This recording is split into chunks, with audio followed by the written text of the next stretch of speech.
One day, the mother arrived and recognized her child. She remained there for many days, trying to persuade him to come back.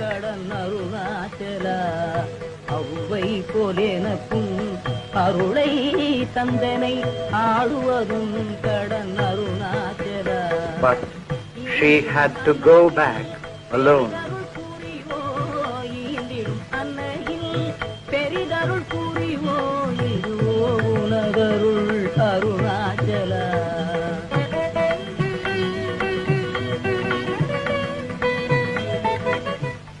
Later, the young sage moved to a tiny cave on the main Arunachala hill, named after Saint Virupaksha, who had used the cave centuries ago. This cave became his residence for several years. His extreme austerity began to attract a considerable following. He knew the hills intimately and spent time in different caves and other parts of the hill.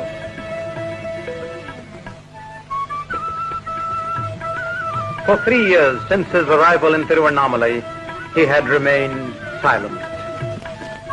And now a new phase started, when in response to ardent devotees' requests, he began to talk, sometimes giving discourses.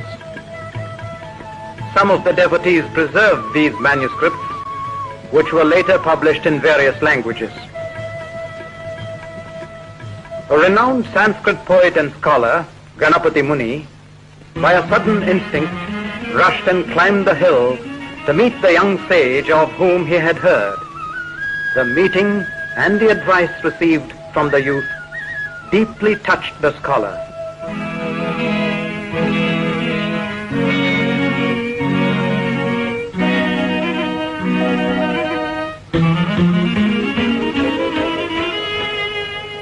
It was Ganapati Muni who declared that henceforth the young sage would be known as Bhagavan Sri Ramana Maharshi.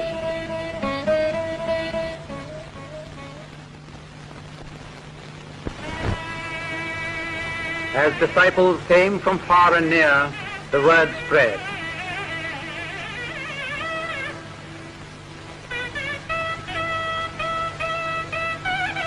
The Maharshi's extraordinary intellectual and spiritual accomplishments were revealed to the world through books in many languages. The Maharshi's mother, Alagammal, left her home and surroundings and came to stay with her ascetic son. The devotees got together and built a small room attached to a cave on a higher point in the hill for the Maharshi.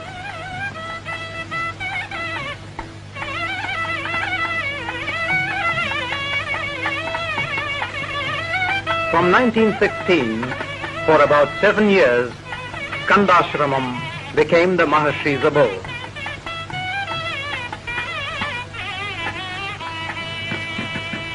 One day, in this ashram room in 1922, the mother was sick. The Maharshi sat by her side the whole day long till the end came. A disciple remarked, "She has passed away." The Maharshi corrected, "No, she has been absorbed." A modest thatched roof samadhi was built for the mother on the foot of the hill, which later developed as a temple and as the nucleus of the Ramanashramam.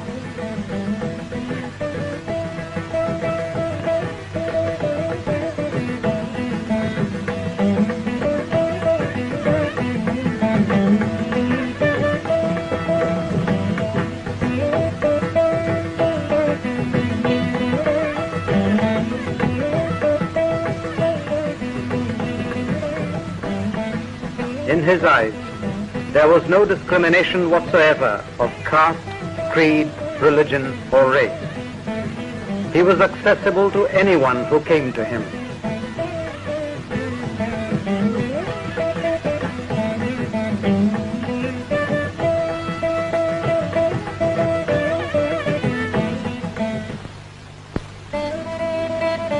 Bhagavan Sri Ramana Maharshi's message and teaching is simple and direct.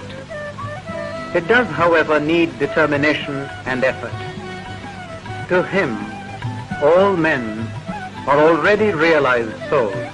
You have to merely remove the ignorance of not knowing yourself. The realization of the self, which is distinct from the body and the ego, can be achieved here and now by unswerving self-inquiry with the question, who am I? There is no presupposition regarding the answer.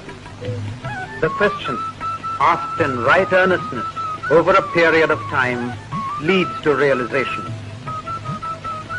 The Maharshi had less use for theoretical abstraction.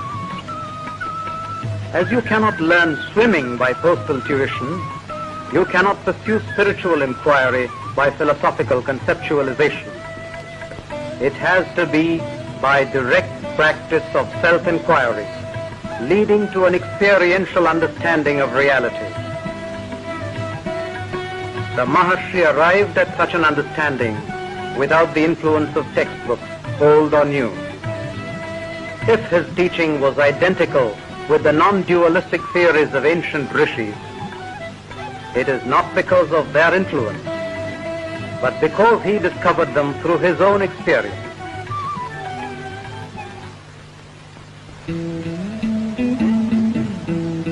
Indeed, Bhagavan's grace extended beyond the human family. His identification and rapport was with all living things. Peacocks, cows, monkeys, dogs, and even snakes on the hillock treated him as a natural master, coming to him to play and receive eatables from him.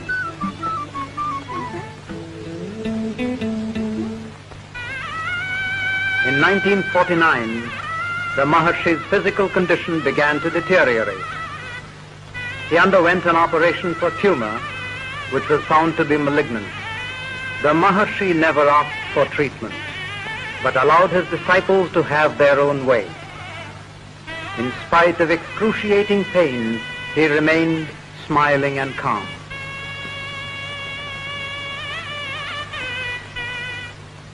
On 14th April 1950, he attained Mahasamadhi.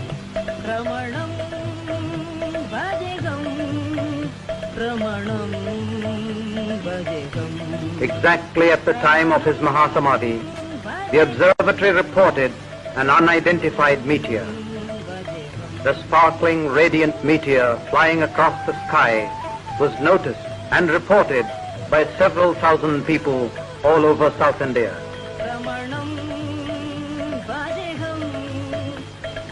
He had laughed and said, "But if you cease to identify yourself with the body and realize the true self, this confusion will vanish. You are eternal, and others also will be found to be eternal. Until this is realized, there will always be grief due to false values." Yet people cried, "Ramanam Bhadeham, Ramanam Bhadeham, Ramanam Bhadeham." To his devotees, he is still very much there in the ashram. His presence is deeply felt.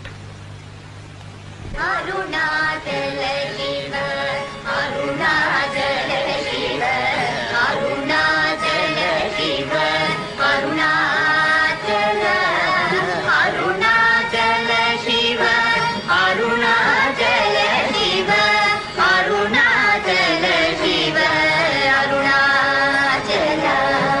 Kannuku kannai kannindri kaanone kaanuvadevar paar arunachala.